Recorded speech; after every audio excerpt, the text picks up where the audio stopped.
So no, I don't know anything that happened between you moving to Jersey and here we are, except that I've seen you on the reels a couple of times, and I was aware of who you were because of that. So no, there's a huge gap Yeah, of I yeah, don't know. there's right, like Oh, here we yeah. are for me, right? Like I think that like catches me up to where like not long after that, EO Dub enters your life or something like that, right? Yeah, And we cross paths there. Yeah, yeah, yeah, But yeah, yeah. there's a lot more, right? Like in between there, and we want to know that too, right? yeah, of So course. Okay, like all right. So let me. All right, let so let me. I'm fast forwarding on y'all. All right, so so yeah, so boom. So I get to Jersey. You know what I mean? And I'm just like hungry to get on the New York City stage, right? I'm just like, yo, I just want to perform.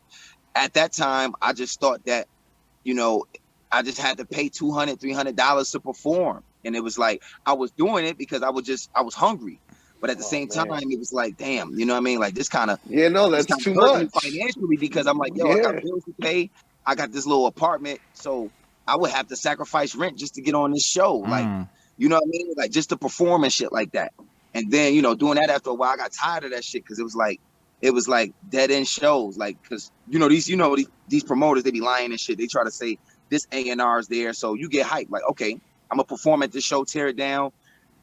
A&R is gonna see me and want to sign me type shit. You know what I'm saying? But yeah, that shit never happened. nah, So yeah, it this was shit like, is the hustle. you know, I'm just tired of this shit. Then I did this one show at Bowery Poetry Club. It's Mm-hmm. Bowery Poetry, I think that's what it's called. Bowery, uh, I think it was Bowery Poetry, something like that. probably. I'm not Yeah, yeah, sure, yeah. but like probably. Yeah, yeah. Lower East Side, Lower East Side. But anyways, Okay. I performed there, and I'm talking to the different artists and shit like that.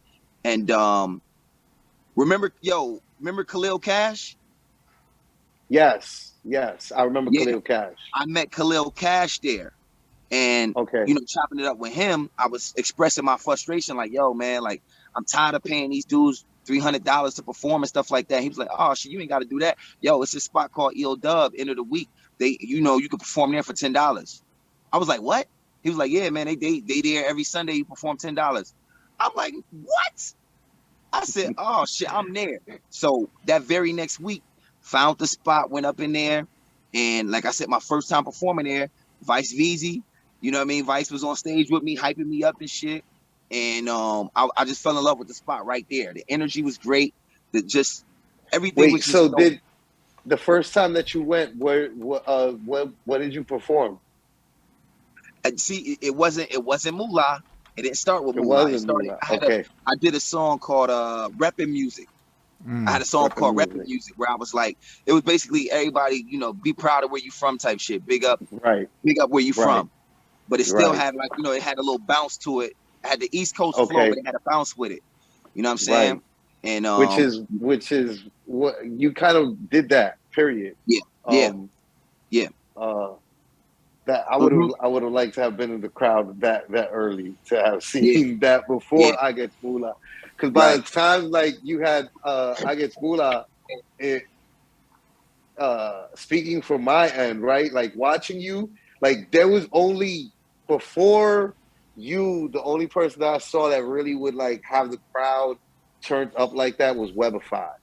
Like you and Yeah. Webified had like this energy on that stage that was just, bro, it was beautiful to watch. You know what And I'm let me tell you, saying?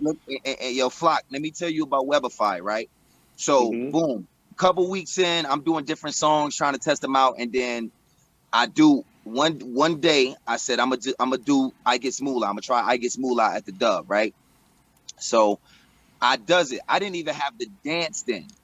I didn't even have the Right, dance. I was just up there. I would just do what the music made me feel, right? Mm. So right. after I got off stage, like after performing it a few times, people started coming up to me and doing the dance, like just to get your man caught up. I got to dance to the Moolah song. Yeah, I saw that. Yeah. So yeah. But like I said, that was totally by accident. I was doing it and didn't realize I was doing it. So Webb came up to me and was like, I get Moolah, and I was like, I was like, what's that shit? He was like, yo, that's the shit you be That's doing. what you do. That's the shit That's you be you. doing And on stage. I'm like, What are you oh, talking shit. about? Okay, all right. And we had to talk outside, and he was like, yo, that song is it, bro. Yo, I like that song. Is it. Like yo, I love the energy, I love the flow. Yo, you should run with that. So, you know what I'm saying? So Webb told me that, and that's when I started performing that shit every week. Every week. Dub And family. because he told me about the dance, what I did was I put an extra flair in it. So now every time I started performing it, I would do that and put the extra flair in it, and it just caught. It just caught on to That's everybody. wild. I'm in there every week doing it. So everybody Every be in week. the crowd doing it. For how long was it that you would like? How long was it that you were like hitting the dub regularly? And like, and during this point, right? You're how long are you in New York at this point? And how many other type of like are you doing shows other places? I know some of these like, or are you performing anywhere else? Right, like, but people don't know, right? Like I know, but I gotta ask you this so that you could tell us Yeah, what was like I going would on. do another show every now and then, but the dub was my home because you know what I'm saying, like that was like home to just come back and just rock. I knew people there, like that's home. But I would still do other showcases, other places. Like I actually performed at another show hosted by DJ Envy. Envy was with Hot 97 at the time.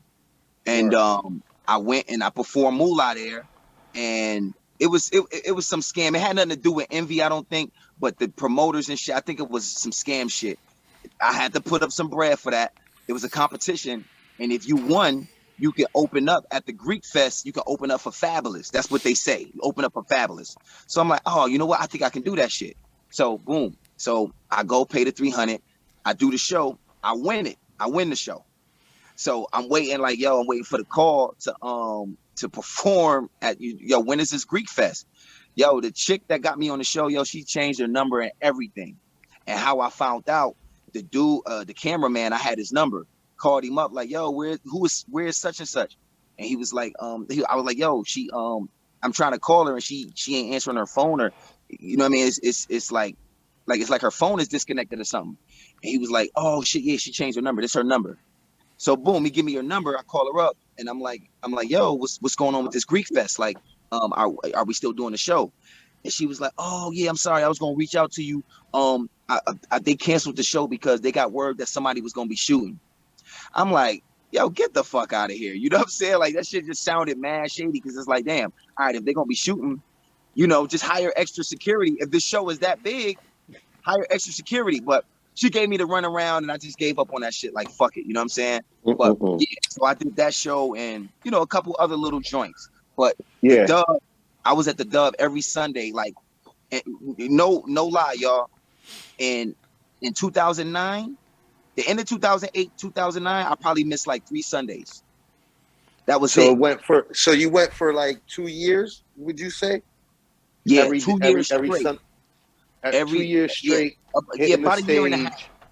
About a year and a half, almost every year Sunday. And a half, and you performed, I guess, Moolah for about how long there? Like once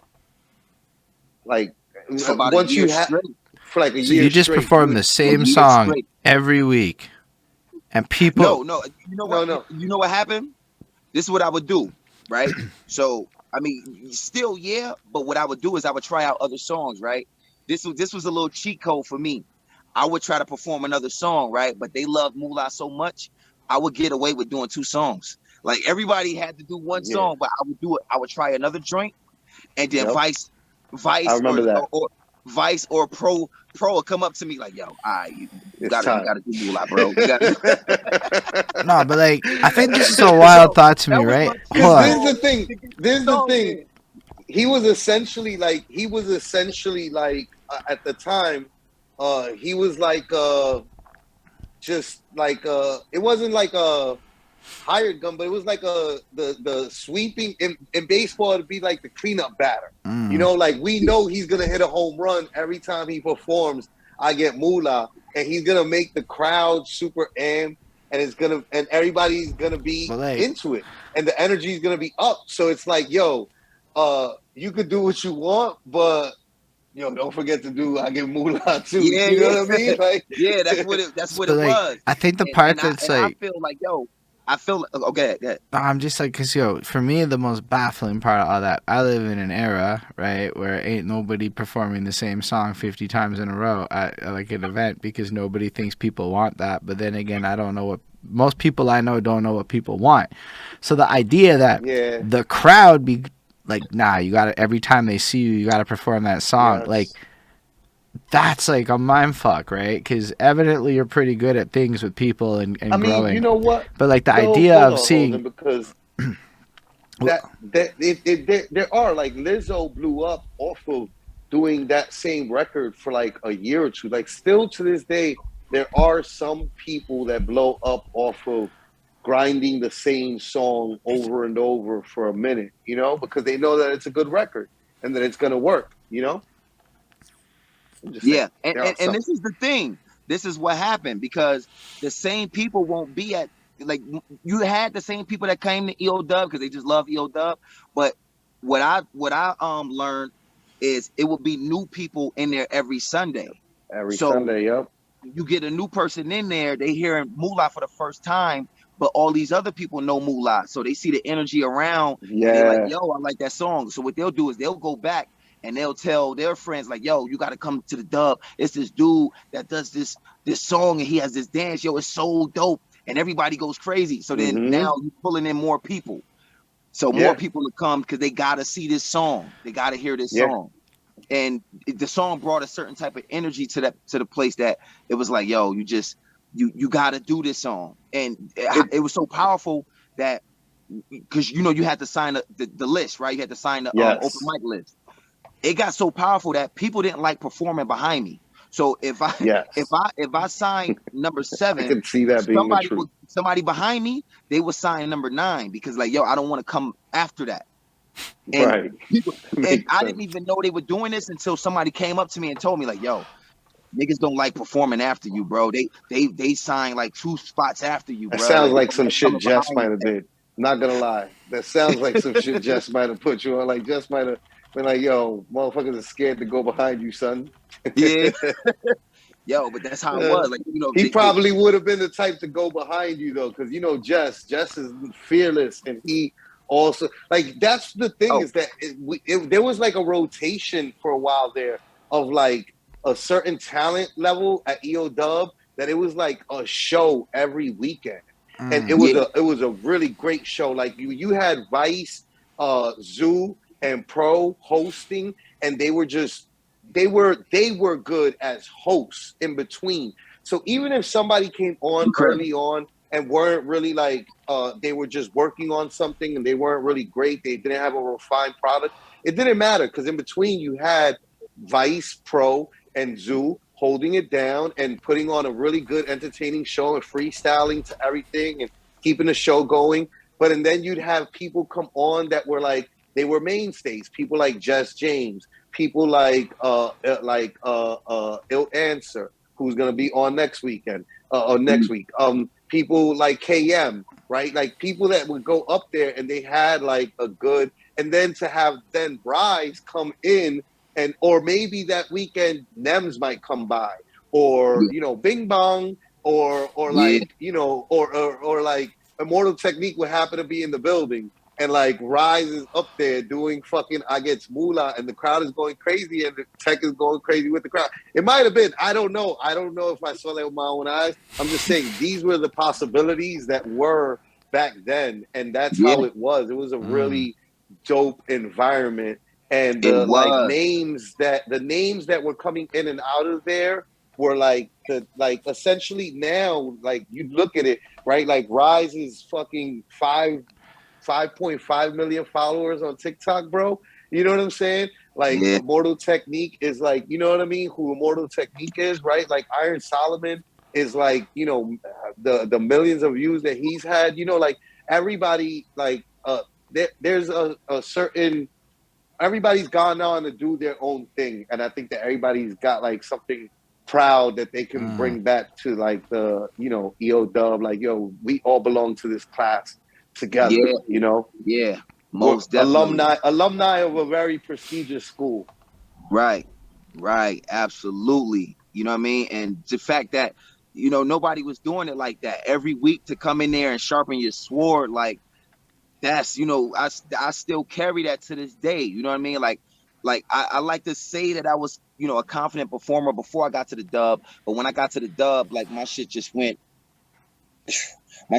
over the, you know, over the clouds, you know what I'm saying? Because I was in there every week working on my shit, Mm. working it.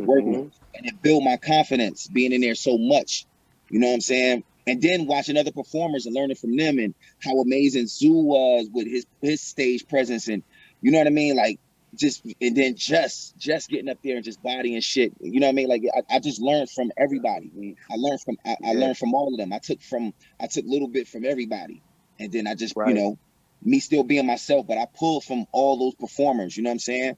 And the few times they had big artists come through there, like fucking KRS came through there, you know what I mean? Like that was incredible seeing him. And Corey Guns came through there. Man, fuck, who else I I seen was through not there? expecting you to say Corey Guns. Who hurt? Yeah, Corey Guns. No, Corey Guns, man. Corey Guns Corey's the you know, homie. that boy get Corey, busy. he from the hood, but he a spitter. So like he Yeah, goes where the spitters are. So yeah. you know what I mean? Mm-hmm. Yeah, He Corey. gets busy. Mm. So yeah, man, you know, man, I got to shout out to Yo Dub, man. That's where it started.